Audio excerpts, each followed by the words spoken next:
Yo yo yo yo yo yo yo yo yo yo yo yo, what's up mga katropa? This is Ovit Vlog TV and welcome back po sa aking YouTube channel.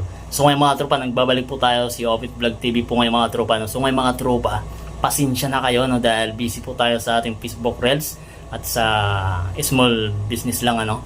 So ngayon mga tropa, nagbabalik na po tayo sa ating YouTube channel mga tropa no. So mag-upload na po tayo.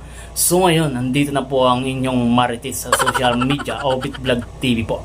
Ngayon mga katropa, dahil talagang mainit to ano, mainit na issue to sa hiwalayan na Boy Tapang at Cherry White. So ano nga ba ang totoo? Scripted lang ba ang lahat? Content lang ba ang lahat? Pira-pira lang ba ang lahat? O gawa-gawa lang? Mga katropa, ito po ang totoo. Mga katropa, pinapainit lang po nila yung issue. Ginagawa lang po nila yan para lumaki masyado yung mga views. Okay? Ganun po sa social media mga tropa. Hindi po naghiwalay si Boy Tapang at itong si Cherry White. Kung baga sa ano ay pakulo lang nila yan para yung mga fans malito. Mga tropa, hindi po yan totoo. For content lang yan. Okay?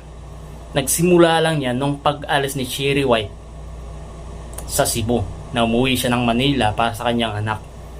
Doon nagsimula dahil meron po isang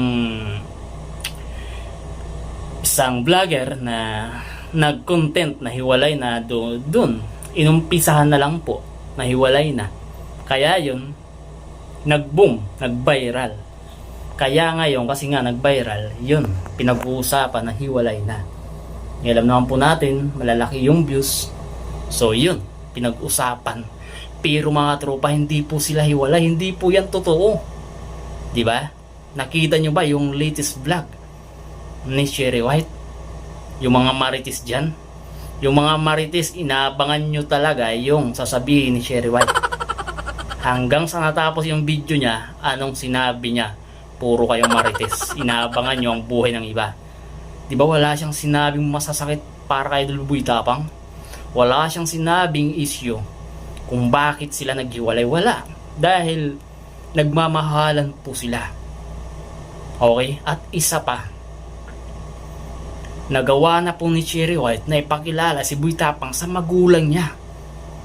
Kaya hindi po yan maghihiwalay.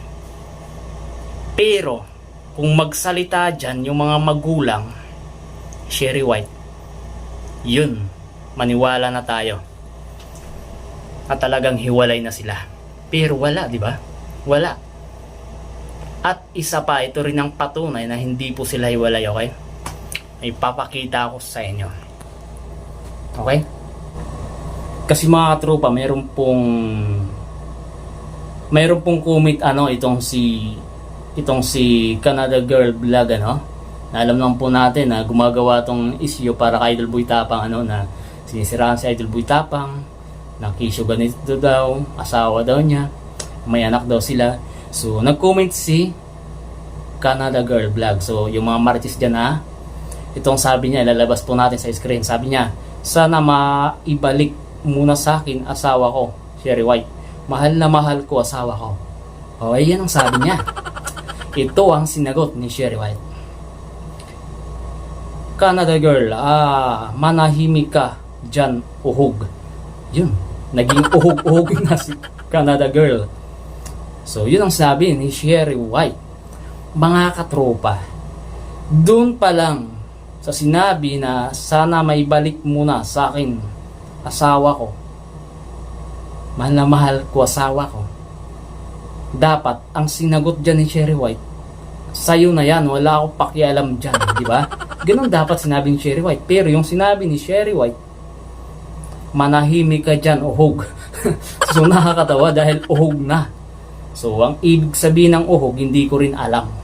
So yun mga tropa, so hindi po sila hiwalay. Pakulo lang po nila para humaba yung issue. Alam naman po natin dito sa social media, kapag sikat ka talaga.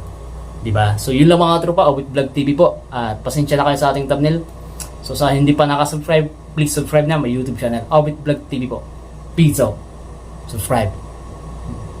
Buhay tapang lang, pinakamalakas. Brrr.